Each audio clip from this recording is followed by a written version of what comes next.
Almost there. Hey, we're on the air. Hey, folks. Thanks for tuning in to the BAMF podcast. I am your host, Mike Lafferty. And because it's my show when I can, I'm going to play this self-indulgent musical intro.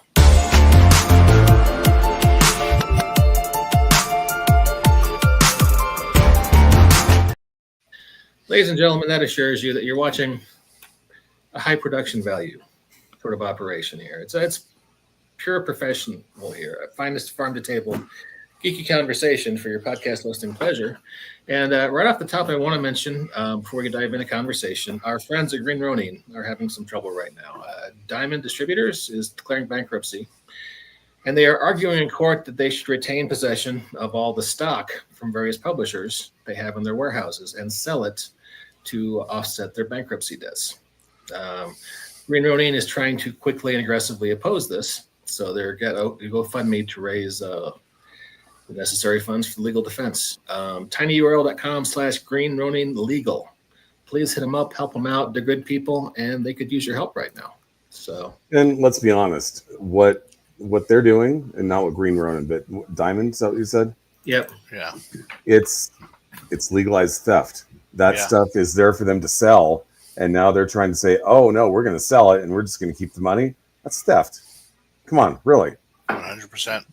There's also been like some shady legal business going on, like because apparently Diamond claims they sent everybody some legal paperwork 6 months ago, which none of the people. I manage a comic shop, by the way, so a lot of companies have been affected by this, and they claim that they've never gotten this paperwork. But Diamond says, "Oh, we sent it, and you didn't initial the paperwork, so we have the right to sell your stuff."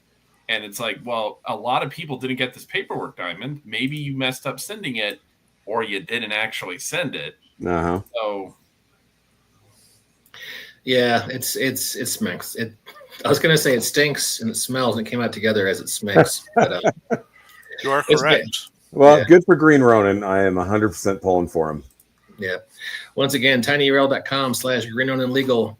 Hit them up, help them out if you can, spread the word, because this is bad shit. So, and I will put that banner down for now. We're here today to talk about science fiction media, and maybe not limited to 1970s, but that's kind of where I live in terms of my affection. The starting points, and how it has influenced RPGs, or how it should influence RPGs, or how it shouldn't. And right before the show got started, John was singing the praises of one of my favorite old gems from the 70s, Space 1999, which I will argue has one of the best sci-fi openings from that decade. And it is. Yeah, it is just, it's a weird concept, and it hits you right in the first episode. A power plant goes supercritical on the moon and shoots the moon out of Earth's orbit, and it's traveling across the galaxy. Alpha Base, which is like the largest settlement on the moon, they are trying to not just get back home, but they learn that they might be involved with this space cosmic destiny where they have to solve a bunch of problems as they go through space. And what's incredible about that premise is that the episodes all feature these, in the first season, these little micro stories that tell things like tales of humanity, of spiritualism, of faith. The second season goes more into action Star Wars mode, but the first season very much was just all about, hey, so we're stuck on a moon. If we die, do our souls know how to get back home?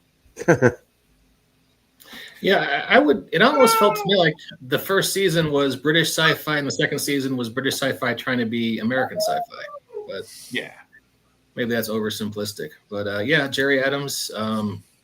I thought it was great. I used to watch this with my dad, and I loved those the ships they had, the Eagles. Oh, the Eagles were great. Yeah, they sort of looked plausible, right? Like you could see NASA building something like that for getting around on the moon. So I thought it was great. One of those shows that seemed like it was forgotten for a long time. Apparently enough Gold Geeks liked it. They actually kickstarted of course, they kickstart every intellectual property these days into an RPG, but they did an RPG a year or two ago. So Andrew Peregrine, he headed that up. He's a huge fan. And it looks like it's a pretty good game. I actually know a random sci-fi tidbit that does tie in a little bit to how it's influenced pop culture. Very narrowly, it almost defined the look of the ships in Star Wars. When they did the original prototypes for Star Wars, the Star Destroyer, the X-Wing, and the Millennium Falcon, they drew heavily first from Space 1999. It was only after George Lucas decided he wanted to go more original route that he changed everything to the shapes we know today. But you can still find the pictures online of like the original concept art for the Millennium Falcon, and it's the eagle with a narrower nose, but it's the eagle. Really? That's kind of cool. I did not know that. Well, wasn't Jerry Adams involved in the designs on both of those shows? Yeah. Okay. And I think for like the people who are listening to this, like just some context, the 70s, a lot more things were new to us. So like I know I hadn't been born yet, but my mom is an old school geek, so we watched a lot of 70s sci-fi. And I know today audiences just, cell phones, computers, Wi-Fi, all of this is common. But the idea of having a city on the moon was novel. And the fact that people are, they had these little cubes, I can't remember what they were called, but they were basically smartphones with a very crude screen. You could tell that off camera, they had like a little lead going into them, but they were basically how they got through doors, but they also got messages. They were prototype pagers and smartphones in one. And that was just revolutionary for audiences of the time. That's a really bad tiny image of the eagle from Space 1999, but yeah, it wasn't designed to look flashy; it looked functional. Got another comment. I always thought the Battlestar Galactica series ships were based on Space 1999. Very similar look, especially with all the piping. Yeah. They weren't sleek like a lot of stuff. I mean, not that Star Wars was sleek, but like the X-wings, they had panels to cover up, all the mechanical bits. You didn't have so much in the BSG and Space 99. Although Vipers were pretty sleek, but I was going to say Vipers and X-wings kind of look a little bit similar. They could be cousins, right? Yeah. So pre-Star Wars, we have games like Traveler and Metamorphosis Alpha, which kind of harken back more to, I think, literary sci-fi, sort of maybe in the same ways that D&D is based on Lord of the Rings, and so for some people that's fighting words. Just saying. You think so? I'm not going to try to die on that hill because I disagree with them, but there are people who will take offense to that. To answer the question that was just put up on screen, yes, Battlestar came after Space 1999. Yeah. Battlestar was pretty much came out as a television show in answer to Star Wars, whereas Space 1999 came out just before Star Wars. In fact, there was a frivolous lawsuit about that too, instigated by George Lucas against Battlestar Galactica. They had a whole lot of similar elements, but they tried to say, no, see, our blasters don't actually have a beam that goes from here to there. It's just they pull the trigger and and it's invisible. Yeah, I mean, they're right, but that shouldn't even matter because they weren't stealing from Star Wars. They might have a similar look, but that's not illegal. It was its own concept, its own show. They didn't use any aliens. They didn't use any of the themes. Nothing. Right. Yeah. So the whole thing was frivolous. So thank George Lucas for that. Well, yeah. I didn't realize this. I thought Alien was maybe an early 80s show, but it turns out, or movie, but Alien came out in the 70s. And I got to say, that might be one of the most influential movies in terms of tabletop RPGs. Well, that he wrote Alien right after seeing Star Wars in the theater. Really? I did not know that. Okay. Yeah. I read that in an interview with, who is that? Ridley Scott? That is Ridley Scott, yeah. Yeah. And just the sheer number of RPGs I can think of that have tried to ape or emulate the feeling of that in its first sequel. You were saying, John? It's just incredible, just that vibe. I mean, so a friend of mine, Aaron Dembski-Bowden, he did some work for Death Watch, and he writes for Games Workshop. He writes on a lot of Black Library books. And he said, if you ever want to get into the mindset of like 70s era sci-fi, print your character sheets in metallic green, because every screen from sci-fi shows from that era, from the 70s going to early 80s, is metallic green. Use like whatever archaic digital font you could find, and players will eat it up. And he's right, because I printed off a bunch of Death Watch sheets in that color, and everybody just loved it. Wasn't that actually monochrome green? Yeah, probably. Yeah, I can remember the color. Yeah. There's like two types of monochrome that you'd find in monitors back then. One was green, one was orange. You know what, guys? We never did introduction minute on this particular episode of the BAMF. No. No, we didn't. We just kind of ran into it. Despite my claim of professionalism overall and being a high production value operation, I didn't introduce any of you guys. Well, back to the beginning, right? All right. Directly below me in the Brady Bunch grid is Mr. John Kennedy. Would you prefer we call you JD? Either works. Okay. Yeah. And would you like to give a quick introduction to our audience? Hi, I'm Kennedy. I watch way too much science fiction. I actually just got back from a sci-fi con, and I am a tabletop game designer and freelancer. I've been in the industry for about 21 years. I've worked for just about everybody. I work on Star Trek Adventures. I worked on the newer Stargate role-playing game. I've worked on World of Darkness. And science fiction has kind of just been like my home. It's one of my favorite things to write for. Hey, wasn't there some big news on World of Darkness today? They have a new creative director. I don't remember her name offhand, but they just announced they have a new creative director. Okay. I'll say somebody from WotC, I had thought. But, hey, continuing introductions and not getting distracted because I'm a professional. Mr. Darren Drader, tell the folks at home who you are. All right, I'm Darren Drader. I have been a freelancer, and now I'm a small publisher in the RPG field. I've been around for 25 years professionally, and much longer than that as an avid fan / gamer. I have worked for Wizards of the Coast. I have written for D&D. I've written for Forgotten Realms, Pathfinder, Paizo, Legendary Games, Bastion Press, Mongoose, etc., etc., etc. I also more recently started up Darren Drader Designs, otherwise known as DDD, and we are on our third Kickstarter right now, which we'll talk about later. Indeed, we will. And last but not least, Mr. Jacob Blackman, the most handsome man in Norman, Oklahoma. How you doing, sir? I'm doing quite well. My name is Jacob Blackman. I am a freelance illustrator and writer in the tabletop industry. I love science fiction. I was pretty much raised on it by my two geek parents. They loved Star Wars and Star Trek, and so they pretty much instilled that love into me. And that's pretty much helped influence my art, which has made me fat and happy in the industry. You can see some of my art behind Darren right now. Mm-hmm. And Michael in chat says, and your last Kickstarter is a very handsome product, Darren. Proud backer. Thank you. I very much appreciate that. And this is the printed version, if we can get past my... Here we go. Almost. Daring and Dread campaign setting. All right. That was many years in the making. Yeah.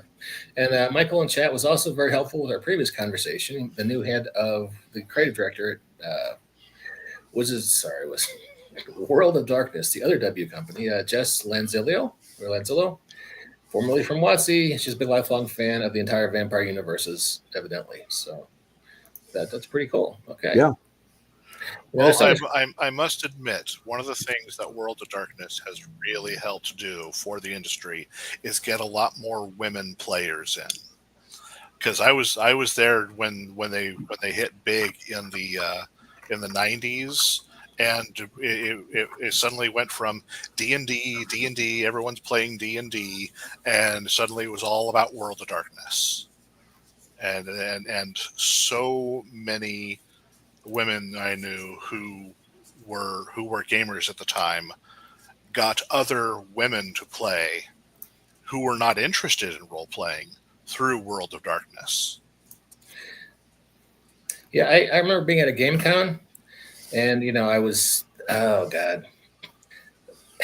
forget it was on the east side, not too far from 25th Post, John, and I was there strictly as muscle, because one of my buddies had gotten his magic card stolen, and I was supposed to go help him intimidate his roommate and give him his cards back. But we wound up wandering around, and I was like, dude, there's ladies here. How'd that happen? And it was right after Vampire hit big, which was right after Interview.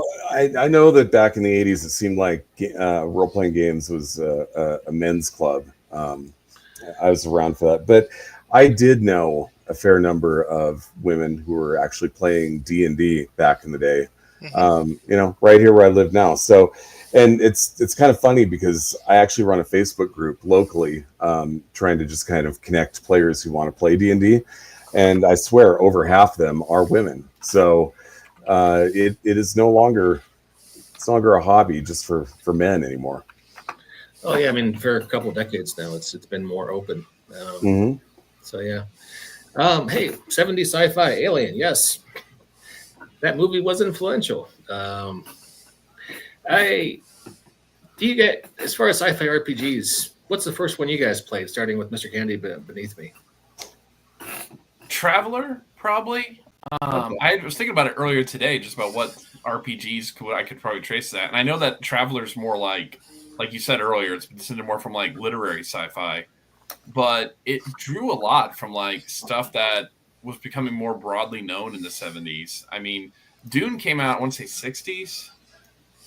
I'll admit I don't know exactly when Dune came out, but I do know that that was around the era when like science fiction conventions were really starting to take off. They had started in the 50s, but they were really starting to grow, and stories like that, just all like the worlds that were being built, the old space operas, and Traveler's just one of those things that I think of when I think of like grand galactic empires and free trader Beowulf and all the different civilizations of man, like the Soleimani. And also it was one of those RPGs which introduced me to the concept of non-humanoid aliens, like not just like a vague thing in Star Trek like the Horda.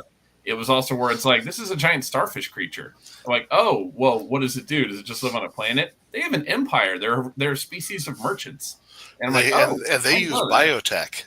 Yeah. My gaming group loved to make fun of, not for bad sake, but for good sake. Here we are wonderful space traders. Here is your detector creature. It will detect things just like the detector that you use around. And here is your giant bag of detector creature chow, because it's all biotech. I remember that. Yeah, just having to stuff food into your tech to get it to work. And Michael in chat says, never got to play Traveler. I was able to read the alien races, and that was very formative for developing my approach to alien life forms. Well, that's pretty cool. I've almost been in a Traveler game once or twice in my gaming career, but it's always fallen apart. Kind of the bane of games is you get through session 1 or 2, and everyone's excited, and then scheduling problems arise. And yep. That's also my experience with Shadowrun, which I guess we probably, I don't want to think of it as 70s sci-fi, but I mean, when did Burning Chrome come out? That was our Neuromancer. When I say it was same, we look at William Gibson. Yeah, that was mid-70s, wasn't it? I think so. It's one of those games I love in concept, but when you start playing it and, well, it was published in 1984, so all right, that's soundly right in the middle of the 80s then. Anyway, one of those games I love in concept, but the rules always seem to kind of slow it down. Yeah, Burning Chrome was 1982. Oh, well, not to go down a whole cyberpunk rabbit hole, because that seems to be an 80s thing. But Darren, what was the first sci-fi RPG you ever played? Okay, so for me, the first one was Star Frontiers. Oh, yeah. And that was early 80s, probably, 84, 85, something like that. Mm-hmm. Up until I had seen that, the only game I'd ever played was D&D. So, yeah, that was that. And then after that, the second one was D6 Star Wars. Oh, I love West End. Oh. Yeah, that's an excellent game system, and I think it fits Star Wars probably better than any other Star Wars role-playing game that's come out since. I would defy that statement, but personal taste. Mm-hmm. I'm almost glad our friend Owen Stevens couldn't make it tonight. He was the D20, one of the devs for D20 Star Wars. Yes, he was. Yeah. And Michael in chat says Gamma World immediately after starting D&D for me. Oh, Gamma World, yeah. I love Gamma World. I've had more experience playing the newer one than the older one, but I did play the older one with it's at a game shop at a mall. It was called Empress Palace, and not a gambling place. It was an actual game place.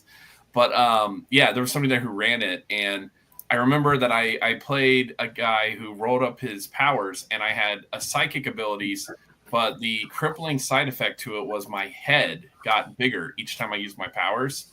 So I started play with a normal looking forehead, and by the end of like the second session, I was looking at carts to help me move around with my giant cranium because I was just spamming my psychic power. That is a pretty cool bit. I like that.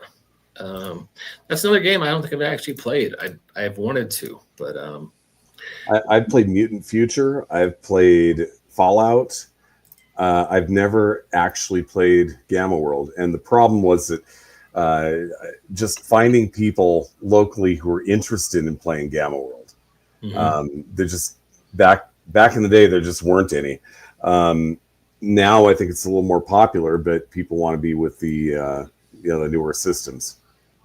Yeah, it's kind of the problem. My tastes tend to run towards modern superheroes and sci-fi, and it's a lot easier for people who want to play, fantasy genre and specifically when D&D or Pathfinder. So, it's the thing. Hey, Jacob, what's your first sci-fi RPG? Well, I really had to cram my mind for this because when you asked the question, I was like, "What was my first sci-fi RPG?" And having thought about it, it was WEG Star Wars. Oh, okay. Yeah, I did because I remember, it was like Marvel Superheroes was the first one my older brother sent to me. Then I did that mail-in order for Teenage Mutant Ninja Turtles and Other Strangeness. Then I've actually played D&D with friends, and then one day they brought over Star Wars, and that was my first sci-fi. And I know that Star Wars doesn't need any of us to talk it up. Star Wars is Star Wars, but Star Wars did influence strongly. Yeah, that's what I was going to get. Yeah, everything that came after. It's hard to explain it. Like I know that nowadays younger audiences would definitely just say, "Oh no, hate Star Wars. Which movie you're talking about or which series." But for the longest time, we had a gap between Star Wars. After Return of the Jedi, you had the Ewok specials and the Christmas special, and you had nothing till like 98, 99. There was the droids. The cartoon. Oh yeah, there was the droid cartoon, but it really did shape so much science fiction, especially what came after it. I just heard a wiki. One of my favorite riff tracks, actually, or MST3K, depending on which brand you use, is still the one of Star Crash, which was a rushed film done by an Italian studio to try to capitalize on Star Wars. And Star Crash, you can see it on Netflix right now on the MST3K that's there. It's terrible, but it defined how an industry wanted to move. And so seeing all these games that came out that wanted to emulate Star Wars, I mean, Jedi, the Force is basically psychic powers. Lightsabers is knightly dueling. All the Starship stuff's just, you carry another Starship stuff. But you just saw it expand out. And it wasn't just like a comic book event and a movie event. It shaped RPGs because we all talked about like at West End Games, which you'd see the picture on the screen. I've still got that book somewhere, and I played an Ithorian Jedi because I don't know why. I like Ithorians, and they looked cool. Yeah. Also, I just like the fact that I could just sit in the corner making that deedly deet deet noise that they're known for, and just people would be like, "All right, Kennedy's being weird this session." Okay.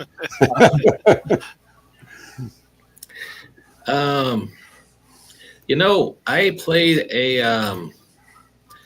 Twi'lek Jedi. First time I played Star Wars from WEG, and it was a good time. I didn't realize WEG had Twi'lek's playable characters. WEG were the people who created Twi'leks as a name and gave them a society. This actually came up in a story I heard from Owen when one of the writers from WEG was showcasing the RPG at Skywalker Ranch, and he was calling them Twi'leks. And one of the people from Skywalker Ranch said, "They're called Twi'leks." and the guy from the RPG store were like, "I named them." They're fucking Twi'leks. Hey guys, rushing in like Kramer in the middle of a Seinfeld episode. We have Bear, the Gen X GM, who must be experiencing a fit of insomnia on the East Coast. Thank you very much. I forgot that. Well, hey. You said 10 o'clock, and my brain went, well, Central Time, because everything you do is on fucking Central Time. So I'll be ready for 11. I'll be good to go. And no, you 10 Eastern for once. I live in Colorado where there are mountains, and they give us our time. That's why we call it mountain time. Whatever. I just figured it was 11 p.m. because of the way things normally work with you. You never give me East Coast time ever. So this was a new and rare experience. So there we are. I'm late. Sorry I missed everything. It's all right. We're just getting started anyway. But I do love Star Crash because, how can you not love David Hasselhoff's first film and any chance to see Carolyn Monroe? Yeah, she's too mannish for me. That's always been my problem with Carolyn Monroe. Is like everybody raves about how beautiful she is, but I'm just like, there are better looking women in this world, especially at the time. But Star Crash is a fun film. Well, we've been talking not about for terrible acting in the movie. It's hey, it's got Marjo Gortner. Okay, you be careful what you say. and Christopher Plummer, who gives these wonderful speeches on like life and how sacrificing for honor will save the universe, and then it's followed by like them throwing 50 ships they've cobbled together from an erector set at the screen. And you didn't get the names of these ships, but you're supposed to be like, oh, spiky one, round one, fish one, or the best, the boarding pods crashing through the windows of the space citadel and not immediately the fucking vacuum sucking everyone out into the void. It's great. I love the golem. They're dumb. They are the worst monsters. But for audiences at home, they are old. I forget the name of the stop motion. They're stop motion monsters. They're mechanical, and they're supposed to have like little clockwork things that don't quite work. And it's like, golem, kill them. And they just like lift up like this and just move about with little swords. So have I missed the debate on whether or not it's classic BSG or remake BSG? Have I missed that part? We decided to kind of skew things to make it more. I didn't want to do the same debate we just did the other day on your show. So we were talking about 70s sci-fi or sci-fi more broadly, perhaps, and how it influenced tabletop RPGs and what was everyone's first sci-fi RPG. And Dominic Summer, our friend, and you probably know him too, says his first Gamma World, then Space Opera, then Traveler, where I died during character creation. That was a feature of Traveler, a homebrew game that one of my friend's older cousin came up with, then Star Frontiers. Love Star Frontiers. So, Bear. Yeah. What was your first sci-fi RPG? Well, given my age, guess. Traveler? Yes, sir. Yeah. Nice. Yep. Little black books. And I see it. Where the computers on your starship had less computing power than modern day machines. Well, yeah. They're the same problem with Cyberpunk. It's the same thing. It's like, wow, really? 1 whopping megabyte of storage? Stop. What are you talking about?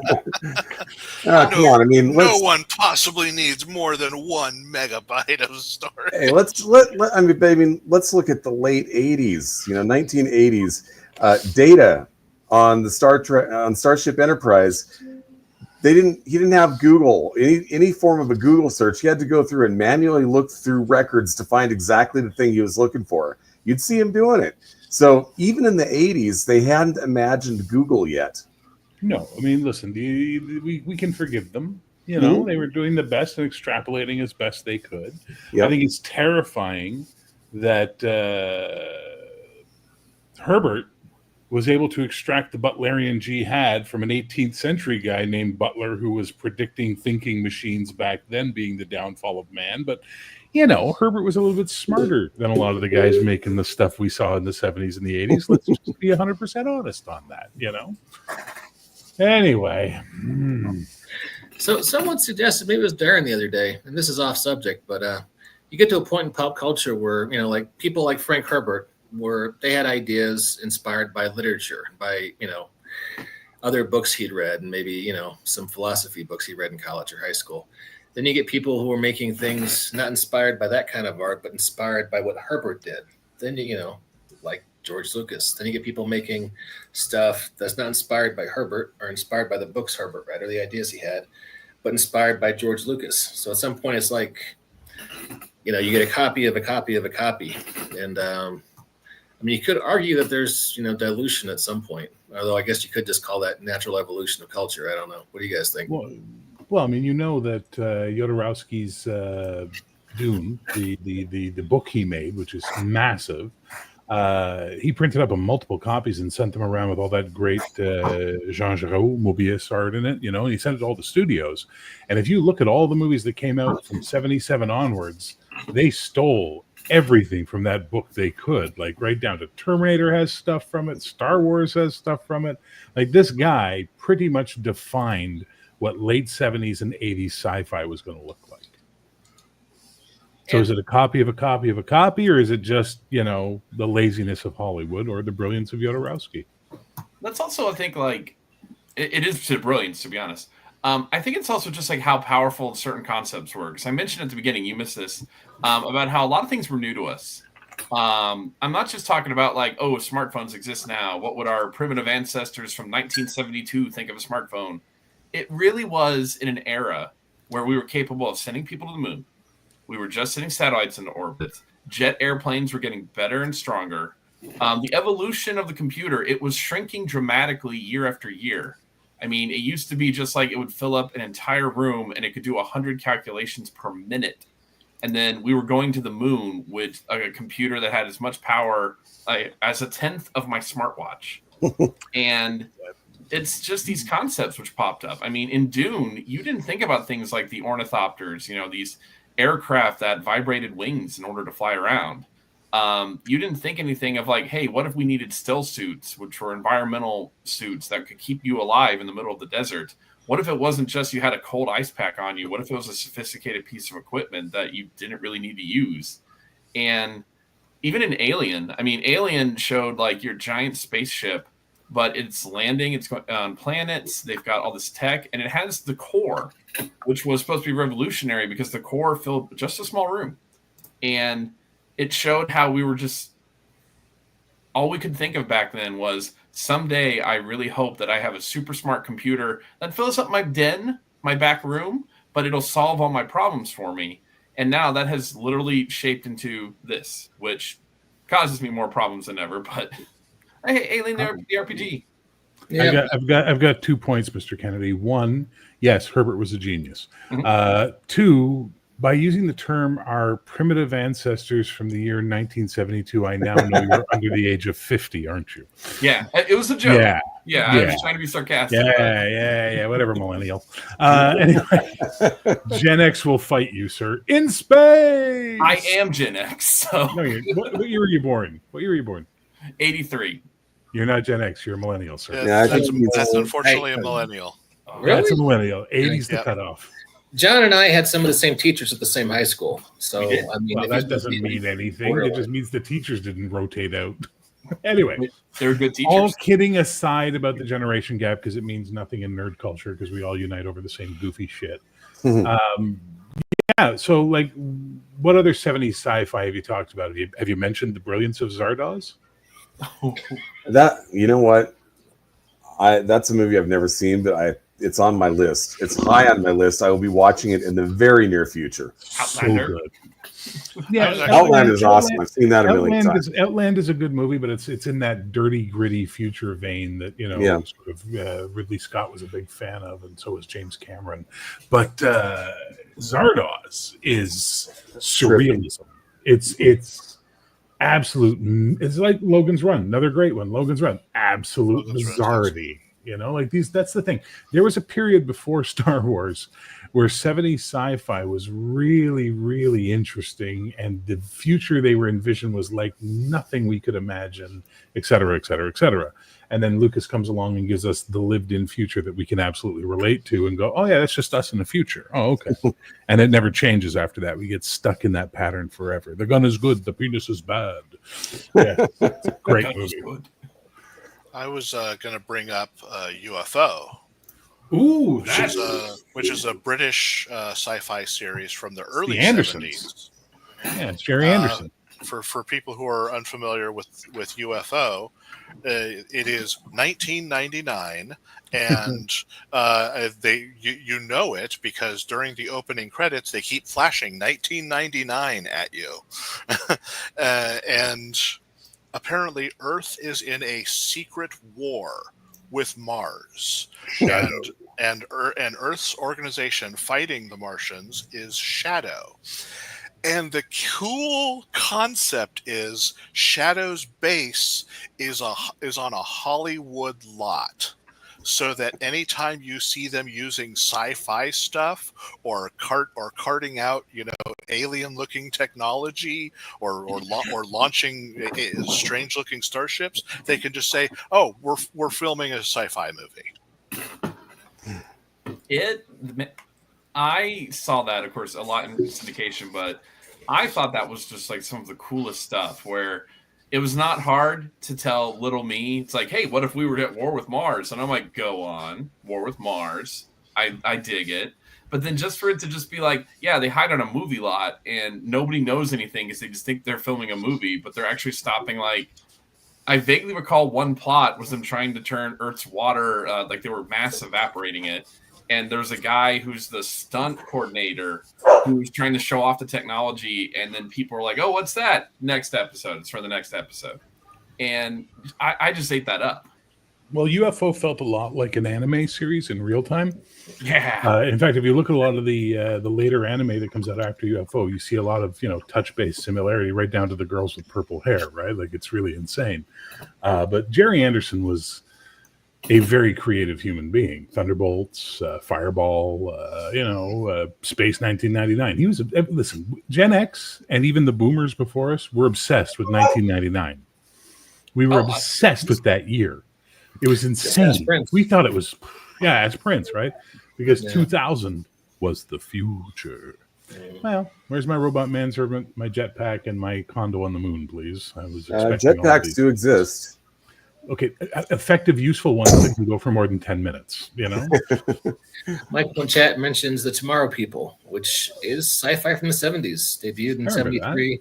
We didn't see it here in America until, like he says, the 80s. PBS would show reruns. I thought that was an awesome show.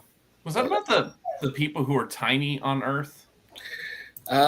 No. That was Land of the Giants, wasn't it? Yeah, Land of the Giants. They were on a different planet.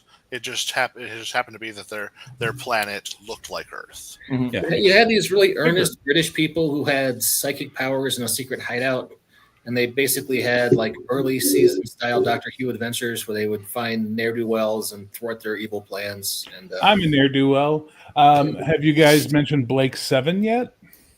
No. We haven't. No, we haven't. If you have not watched Blake 7, you really need to watch Blake 7. Well, I need to watch Blake's 1 through 6 to understand it. Stop my sides. I can't take it. Yeah, no, I'm serious. Blake 7 is probably some of the best sci-fi of the British 70s era that was ever. Yeah, I'm surprised. If there hasn't been an RPG, there probably should be. But yeah, it's there's an unofficial one. Yeah. Yeah, so you have to actually get the license to do that. Yeah. Apparently the license is trapped in hell. Like different people own different bits of it. Yeah. Monique says, as far as movies go, some stuff I remember watching were Dark Star, Silent Running. Yep. I love the robots. The Black Hole, I love that. Great movie. Logan's Run. Yep, I saw that at drive-through too. Soylent Green. It's People and Zardoz. I remember being confused because I had James Bond in it. Yeah. In the man. Okay, so Black Hole. Let's talk about Black Hole for just a second. Sure. Whose idea was it to make the hull of this giant ship a bunch of windows? Just curious. It's like a mall space. Well, they were trying to evoke a cathedral, right? They were going for a Gothic cathedral. That was the visual they were trying to achieve. So, that is what it is. That movie I actually saw when I was like high school, but it was kind of scary for me when I watched it because it was on late at night, Sci-Fi Channel, and all that the little magazine told me was, "Oh, this movie which came out after Star Wars. It's all about the sci-fi epic on the edge of space," or I can't remember what the actual word was. But I'm watching it and I see the little floating robot guy, and I go, "Oh, kids movie." Because floating robot. It was not. Yeah, no, it's about like they go. This was made when Disney was dark. Yeah. It's about Yep. the crew getting turned into cyborgs against their will.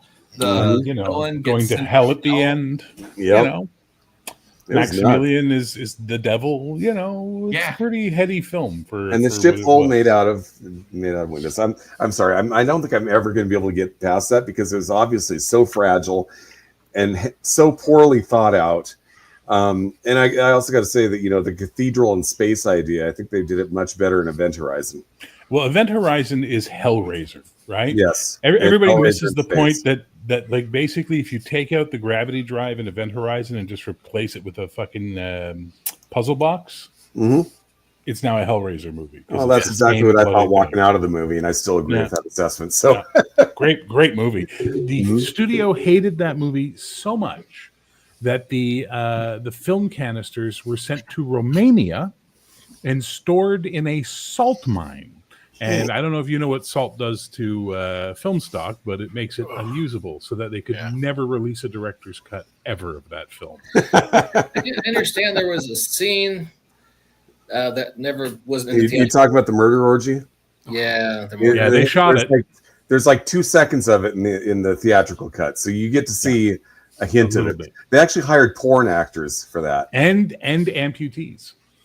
I heard people vomited in the test screening. Like there were vice presidents in the film studio who were vomiting in the boardroom, especially when they started eating each other's eyes. And allegedly, there's a thing where one of them pulls a person's eye out with a mouth, and I'm like, oh, okay, I can see why that's not the movie they might have made. Still a good movie though, even with all the cuts. It's still Not a 70s film. No. I just thought that was blame the guy beside you. He brought it up. It was just funny because all the geeks went to this movie thinking it was going to be a science fiction movie, and what they got instead was Horror. Hellraiser. Yeah, some serious horror. Yeah. Yeah. Now, are we only doing I love 70s the or are we doing film. It was 80s as well? I suggested we 80s because Yeah. I have more of a basis in the 80s science fiction, to be honest. Mike, are we doing 80s as well? Or? We can bleed over. I'm only sit stealing absolutes. I'm fine. All right, cool. I don't have a mic I can drop, so I'll just hold up my other vape and go Last Starfighter. There we go. I'm done. Oh, love that movie. I'm done. Yeah. I'm done. You don't need to talk about any other sci-fi film ever. I like you. My running joke every year on social media when the Oscars are on is for some reason they're holding another award ceremony, which is weird since we know that the perfect movie came out with The Last Starfighter, In which clearly won 1984. every award. So why even award new ones? Exactly. Boy, we should get that license. That'd be a fun RPG. That license is more in hell than Blake 7, dude. Yeah. Like, if I've been following Last Starfighter, the reboot and the sequel and the requel and everything else they've wanted to do for the last 15, 20 years with it, and every time they get close, a new rights holder shows up and wants more money, and they just go, Yeah, I was thinking maybe it was just cursed because Seth Rogen wanted to do it, but apparently from what you're saying, it's just cursed, period. So, Of course, I do have to say, though, I am wrong. Last Starfighter is not the greatest sci-fi movie ever made. The greatest sci-fi movie ever made is right there on my wall. Buckaroo Banzai? Buckaroo Banzai, baby. Oh, Buckaroo Banzai is pretty damn good. Well, now I know how to pigeonhole you because Buckaroo Banzai has a very what's the best way to put this? A certain following. Really? I would like to know more about your judgment, please. Share. I'm kidding. No, Darren's a huge bonsai fan. I have seen it. I found it to be quite strange. It is. It's It is. absolutely insane. Yep. Did you like Big Trouble in Little China? Yes and no. Same writer. Same writer. Yep, I believe it. Had they made the sequel for the World Crime League, Buckaroo Banzai versus the World Crime League, in the script they wrote, there's a scene where Blue Blaze irregular Jack Burton shows up in the Pork Chop Express for one scene. That's And kind it's of like, cool. yeah, I love that. That makes me That'd so have been happy. fun. Fred Herman says, saw Last Starfighter and the Karate Kid in the theater on the same day, and they were kind of the same good movie. Actually, yeah, Nice. I could see that, yeah. Nice. Dominique says, I almost got Close Encounters. That was 79, right? Yeah, something like I that. think so. Drive in, I was scared to death until the very end. The aliens, yeah, I think that was the vibe they were going for there. If we're oh god, Star Wars influenced a lot in the late 70s, and a lot of foreign films also tried to emulate that. And we brought up Star Crash, which was an Italian film. Let's not forget the Japanese horror classic of Message from Space. Listen, I love Message from Space for a lot of reasons, and most of them are because it's goofy. But the space fighters are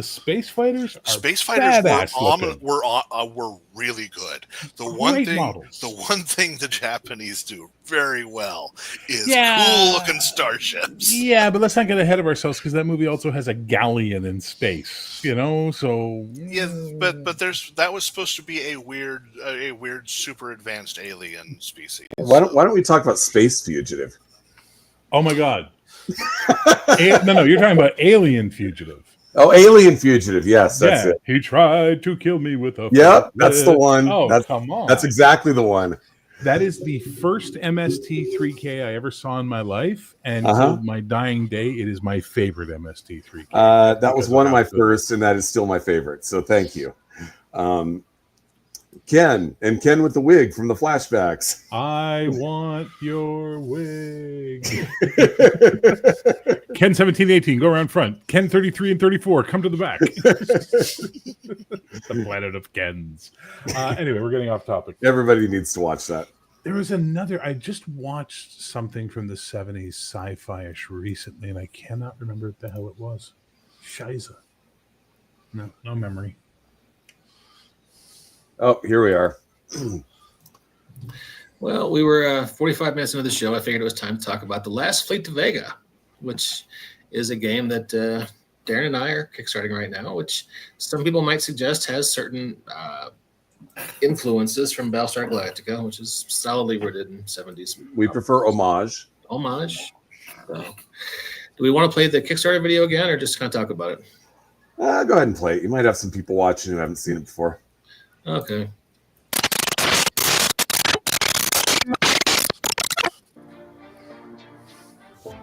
Legend tells that humanity did not begin among the stars of the Astral Confederacy. We came from somewhere older, somewhere forgotten, a world called Vega.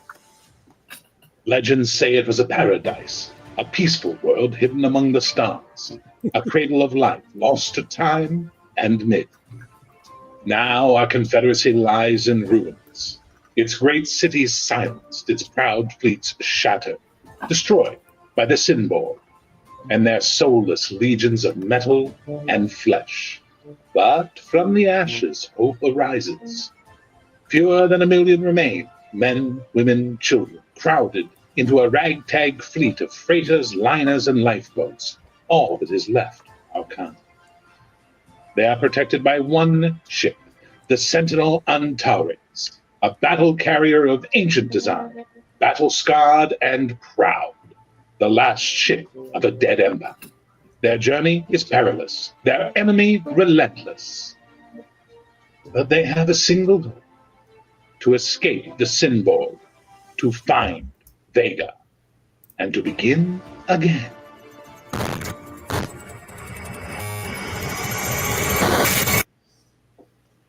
Seriously, who is that hack you got to do the voiceover? He's terrible. That would be you. What? No. You know how hard it was for me not to go, there are those who believe life here began out there. Like, it was so, I wanted to do his voice so badly, but I got Mike's note, and it's like, try and do it like, what's his name? Blue Planet. What's that guy's name?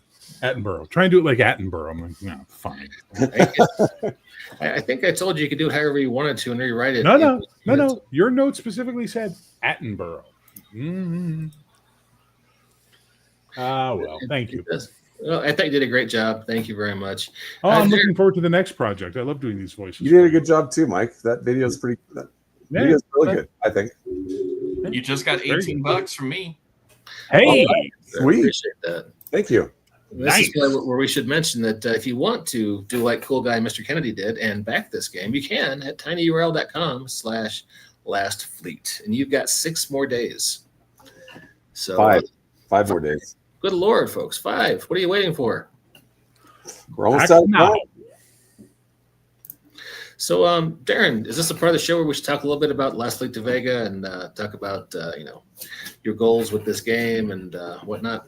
Yeah, I mean, I've been going for 5 hours now, so why not? I had a game that ran 3 hours, 3 hour long before this, also streaming. So You did Temple of Elemental Evil before coming here. So. Yep, we did the Temple of Elemental Evil. We've been at it for a year. They're still on level 2.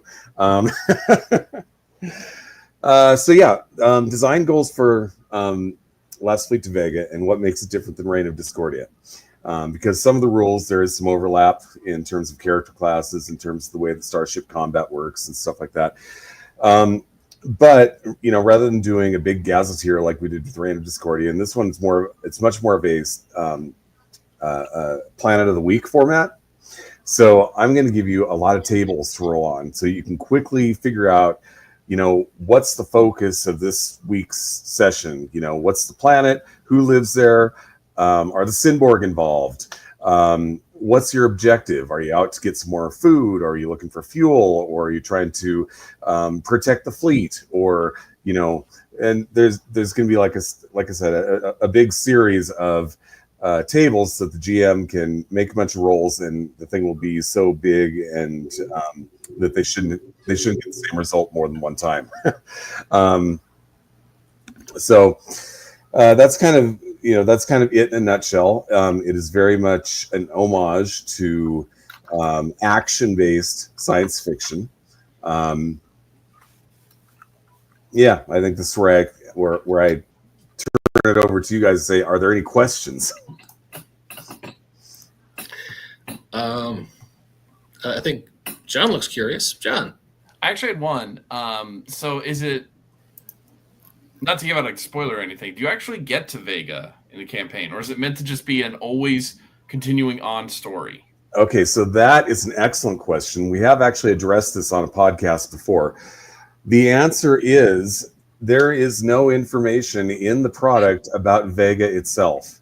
This is up to the GM. The GM, I mean, there's even gonna be a part in there. What do you find at Vega? It's up to you.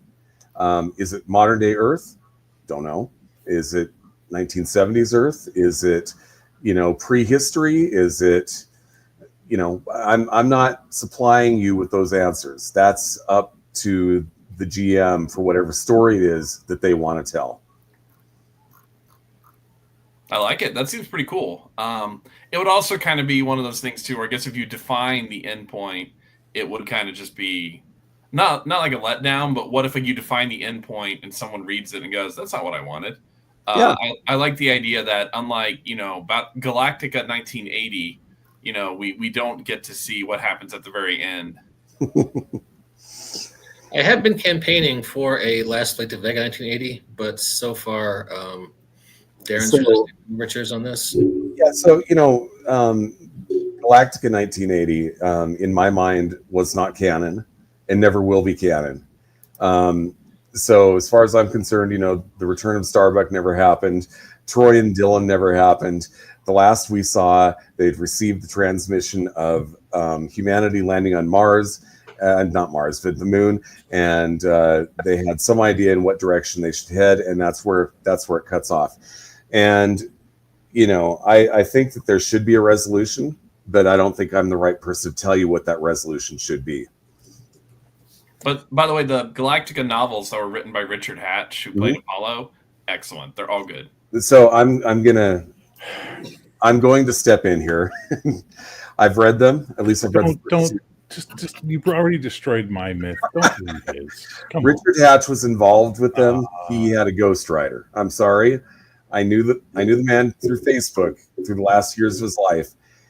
He wasn't capable of that type of writing. He just wasn't.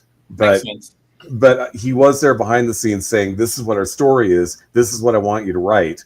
And I think that he did a really good job. He was also behind comic books, where they were doing very much the same thing. See, You had a nice little view in your head, and it was all wonderful, and it felt good. And then here comes Big Boots McGee into your garden, and he just starts kicking everything around, going, it's all made in China.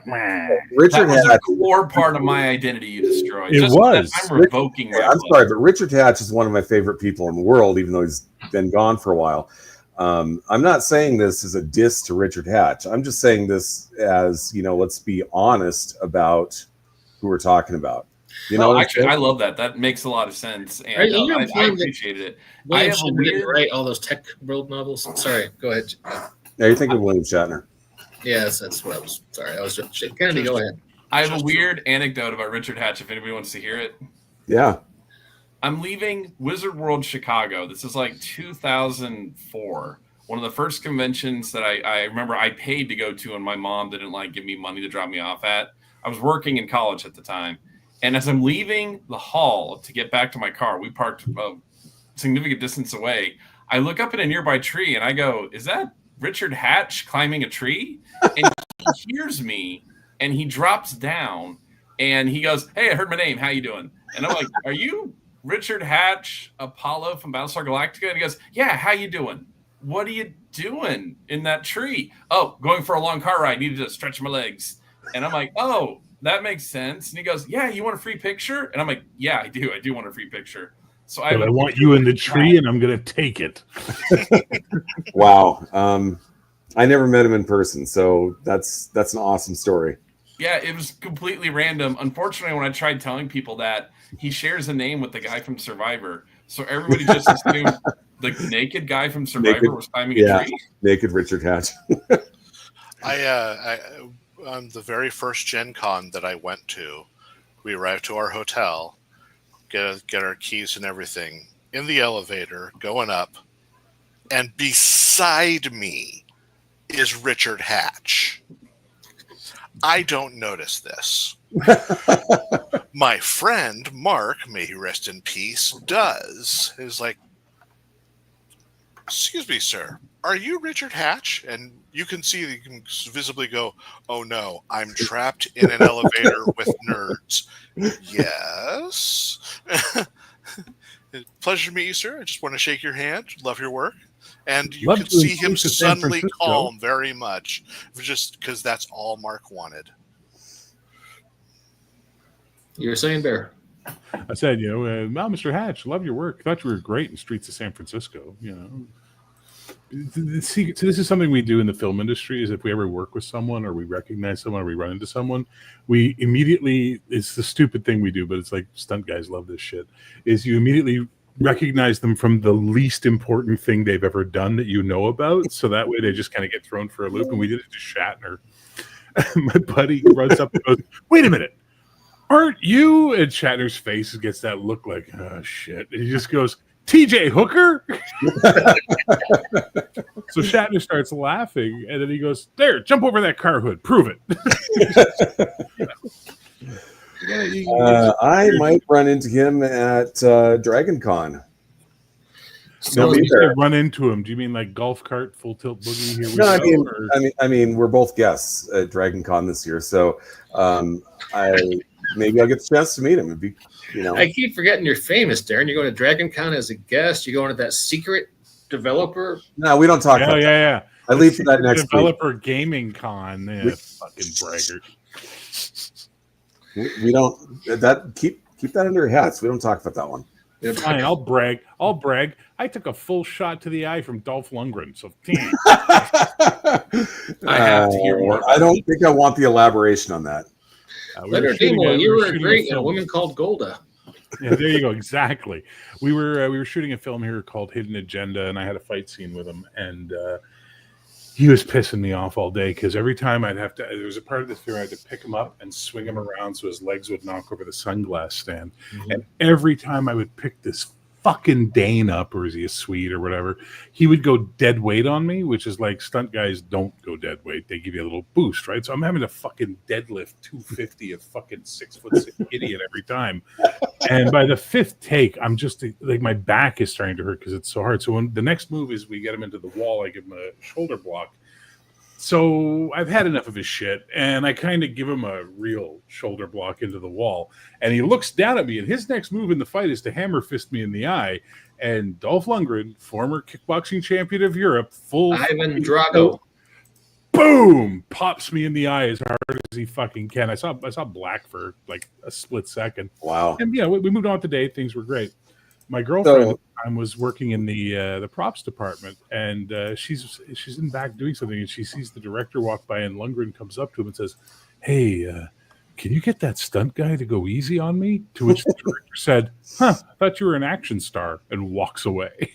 So, you got a little bit of humble fucking Do you know that Dolph Lundgren's also a certified genius? Yeah, he's a very smart guy. I did a whole bunch of Templar research for him on another film. But the funny part of the story is the second unit had to take him away for some other shooting, so we had to finish the fight with his stunt double, which is my buddy John Walsh. The first fucking time we do the fight, I'm in muscle memory mode. And when I pick up John kicks off like a fucking stunt guy does, and I German suplex him right over my fucking head because I'm so used to fucking picking up 250. He hits the fucking ground. He gets him. It's like, Jesus Christ, you're trying to fucking kill me? And I'm like, sorry, man. Sorry. Fuck, So, that's the kind of shit I do. It's like, yeah, you're in an elevator. I'm getting punched in the eye by Dolph Lundgren. It's a different world. It's very different. I've done voiceover work for like cartoon whales for educational videos. That's nowhere near as cool as what you did. Oh, no. Voiceover work is something I've done a bit of it in my life, and it's something that I really admire and respect when people can get to work doing it, because it's the most fun you'll ever have as an actor, really. Like the most fun. I got to work in a lot of fish puns and a lot of whale puns, so. Now you're dead to me, but that's okay. We were great friends, and now we're great enemies. Exactly. Oh, yeah, that's me. Look at that. Photographic evidence. Cool. He was really cool. He chatted for a little bit. I told him about the books. That's one thing I can say about him, is that he was really cool. He tried to get me in as an editor after he had acquired BattlestarGalactica.com. And the only reason it didn't happen is because shortly after that conversation happened, I got a job with a video game studio, and I just didn't have time for it. Darren and the humble brags, man. Well, video game studio only lasted 2 years, so come on. Yeah, we didn't even get our video game released. Yeah. You guys have better celebrity stories than me, especially with Richard Hatch. The best I've got is a girl I dated 12 years ago made out with Richard Hatch at a 1979 sci-fi convention in Northern California. So we're basically Eskimo brothers, but it's tenuous. Pretty good. That's pretty good.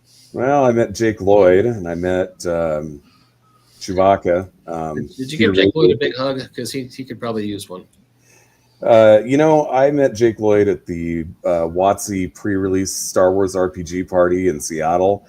They brought him and Peter Mayhew in. And I had a question for each of them. For Jake Lloyd, I was like, well, would you rather be here or would you rather be on the set of Star Wars? And he's like, oh, I'd rather be here. Knowing the issues he's faced since then, I think he's sincere about that. And then I asked Peter Mayhew, so what do you think of the fact that R.A. Salvatore killed off your character? And he was like, well, the novels don't affect the movies. And at the time, I was like, okay, that's an interesting answer. Turns out he was right. Yeah.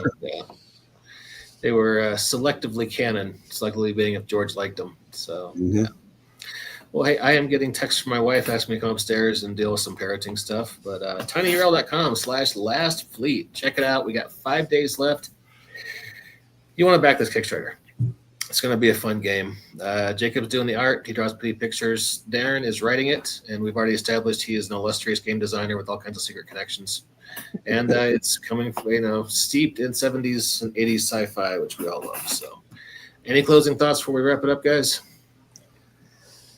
I'm ready to get off camera, to be honest with you. I've just got one quick one. For people out there, especially from a younger generations, who look back at 1970s sci-fi, there is a lot of silly stuff. There is a lot of stuff that's probably considered crap. But there is also a lot of really cool stuff. So just listen to our recommendations. And the best thing you can do is just put your phone aside, turn off the lights, put on the movie, and you might actually like it. I mean, sometimes the special effects are really cringy, but the stories were so great. Yep. Bear? I see it platforming there. The gun is good. The penis is evil. That's all you can say. All right, Jacob, last word. Please support Green Ronin in their time of need.